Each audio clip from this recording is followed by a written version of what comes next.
downstairs and got a cup of coffee, and I looked out the kitchen window. I was standing there just looking out the window. And there was such a heavy fog.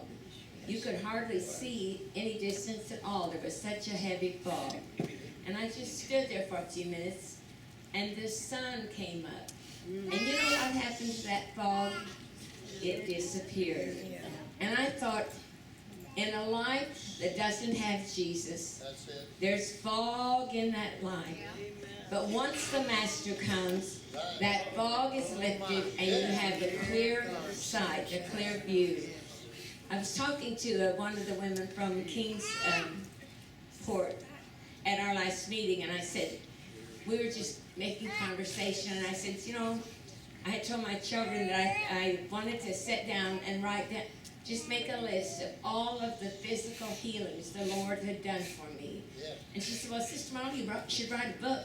And I said, well, if I ever had time, I'd probably like to.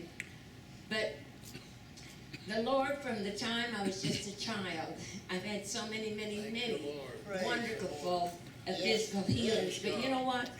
The greatest healing of all is to meet the Master. The greatest healing of all is to know Jesus. I too was awakened the other morning, and the song, it's a little chorus that we used to sing, and I don't know when I've ever heard it for many years. And it said, oh, I love to hear His voice saying, you belong to me. You are not your own. With a price you're bought, and you're mine eternally. Oh, I love to hear Him say, I have saved you by my grace. And when we get to heaven, it will be worth it all, for we shall see His face. Oh, I love to hear His voice saying, you belong to me. You are not your own.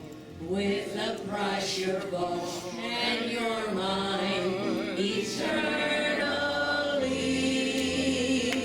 Oh, I love to hear Him say, I have saved you by my grace.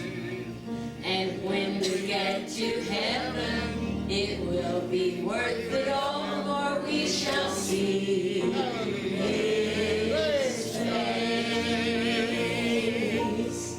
And that's the desire, and that's the promise to each of us. We are not our own.